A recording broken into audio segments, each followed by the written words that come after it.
السلام علیکم۔ آج شام کو بازار جانا ہوا اور بازار کی جو کنڈیشن تھی، جو حالت تھی، وہ دیکھ کر میں نے کانوں کو ہاتھ لگایا اور واپس آ گیا۔ مجھے حیرت ہوتی ہے کہ سب کو پتہ ہوتا ہے کہ رمضان کس تاریخ کو آنے والا ہے، آخری دن کا مسئلہ ہوتا ہے کہ آج ہوگا یا نہیں ہوگا، لیکن اس سے پہلے سب کو پتہ ہوتا ہے کہ ایک ہفتے کے بعد رمضان ہے، 2 ہفتے کے بعد رمضان ہے، 1 مہینے کے بعد رمضان ہے۔ تو ہم لوگ پہلے تیاری کیوں نہیں کرتے؟ مجھے اس بات کی آج تک سمجھ نہیں آئی۔ رمضان کا مہینہ جو ہوتا ہے وہ صبر، شکر اور قناعت کا مہینہ ہوتا ہے۔ اس کا مطلب یہی ہے کہ اس مہینے میں آپ نے صبر شکر کرنا ہے، آپ نے عاجزی دکھانی ہے۔ لیکن جیسے یہ مہینہ شروع ہوتا ہے، اس کا چاند نظر آتا ہے تو جیسے قیامت ٹوٹ پڑتی ہے۔ لوگ بازاروں میں جاتے ہیں اور ایسے بدحواسی میں گھوم رہے ہوتے ہیں کہ جیسے کل قیامت ہے اور آج ہی کے دن انہوں نے ساری تیاری کرنی ہے۔ یا پھر ایسا لگتا ہے کہ جیسے کات پڑنے والا ہے اور ہر بندہ چاہتا ہے کہ میرے گھر میں سب سے زیادہ سامان ہو، میں پورے مہینے کا، پورے رمضان کا سامان اپنے گھروں میں سٹور کر لوں۔ یہ وہ مہینہ ہے کہ جس مہینے میں جو امیر ہوتے ہیں ان کے دسترخوان اور زیادہ انواع و اقسام کی چیزوں سے بھر جاتے ہیں، اور جو غریب لوگ ہوتے ہیں وہ مزید مجبور ہو جاتے ہیں۔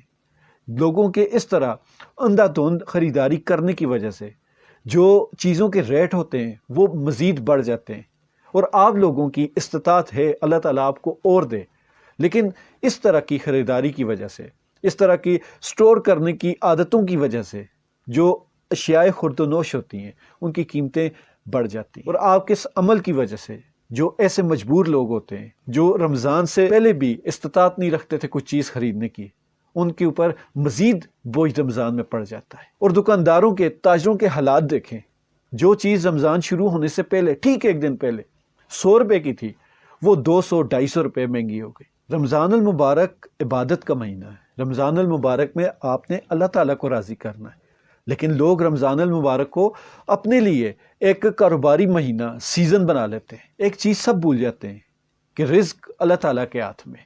تو ہم لوگ اپنے رزق کے لیے ہی، جس کا وعدہ اللہ تعالیٰ نے کیا ہے، اسی رزق کے لیے اپنی دین اور دنیا دونوں خراب کر لیتے ہیں۔ جس رمضان میں ہمیں جھوٹ بولنے سے منع کیا گیا، غیبت کرنے سے منع کیا گیا، غصہ کرنے، لڑائی کرنے، دھوکہ دینے سے منع کیا گیا، صبر کرنے کی تلقین کی گئی، قناعت کرنے کی تلقین کی گئی، لیکن دیکھیں کون صبر کرتا ہے، کون قناعت کرتا ہے، کون ایک دوسرے کا خیال رکھتا ہے؟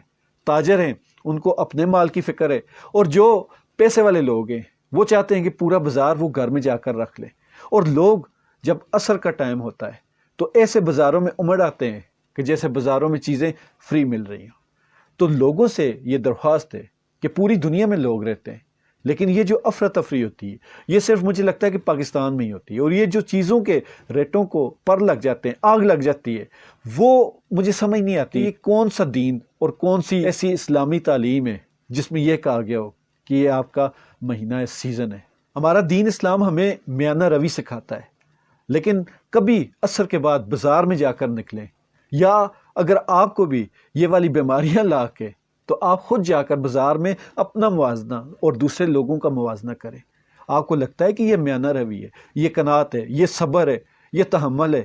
نہیں، یہ رمضان نہیں ہے۔ رمضان جس چیز کا نام ہے، جس تعلیم کا نام ہے، جس قربانی کا نام ہے، وہ سرے سے ہے ہی نہیں۔ رمضان کا مطلب یہ ہوتا ہے کہ آپ اپنی خوراک کم کر لیں، اپنی عبادات کو بڑھا لیں۔ ہم لوگ اپنی خوراک بڑھا لیتے ہیں اور عبادات جتنی چاہیے ہوتی ہیں وہ نہیں کرتے۔ اب تو یہ ٹرینڈ بن گیا ہے کہ لوگ تراویح کو ہلکے میں لینے لگے ہیں، نہیں پڑھتے۔ تراویح اکثر لوگ یا تو گھر میں پڑھتے ہیں یا سرے سے پڑھتے ہی نہیں۔ اور رمضان اس وقت صرف اور صرف اچھے اسٹیٹس کا نام رہ گیا ہے۔ آپ موبائل پہ اسٹیٹس لگائیں، آپ لوگوں کو میسج بھیجیں، رمضان کریم کی چند آیات بھیجیں، اس کے اوپر اچھی کوٹیشن بھیجیں، بس یہی رمضان رہ گیا۔ رمضان آنے سے پہلے آپ سب لوگ ایک دوسرے کو مبارک دیتے ہیں، اور رمضان جس دن شروع ہوتا ہے آپ سب کے اندر، دماغ کے اندر، دل کے اندر ایک ہی چیز ہوتی ہے کہ اب عید کی تیاری کرنی ہے۔ کسی نے بھی یہ سوچا کہ رمضان اللہ تعالیٰ سے اپنی بخشش کروانے کے لیے آیا ہے؟ رمضان کریم آخرت کی تیاری کے لیے، نہ کہ عید کی تیاری کے لیے۔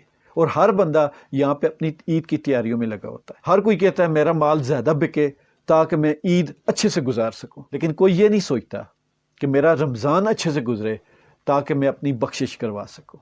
اس چیز پہ تھوڑا سا غور کیجیے گا، اور مجھے پوری امید ہے کہ اس بار رمضان میں آپ سب لوگ جو رمضان کا ایک میرٹ ہے اس کے اوپر اپنا رمضان گزاریں گے۔ اور ایک درخواست چھوٹی سی کہ رمضان میں آپ اپنی عبادات کی جو گنتی ہے اس پہ فوکس مت کریں، عبادات کی جو کوالٹی ہے، جو معیار ہے، اس پہ فوکس کریں۔ اور رمضان کریم میں یہ نہ ہو کہ میں نے اتنے قرآن ختم کیے، میں نے اتنی بار قرآن کو پڑھا اور ختم کیا، صرف یہ ہو کہ میں نے ایک بار قرآن کو ترجمے سے پڑھا، اس کو سمجھا اور اس کے اوپر آئندہ زندگی میں بھرپور طریقے سے عمل کروں گا۔ اللہ تعالیٰ ہم سب کا حامی ناصر ہو۔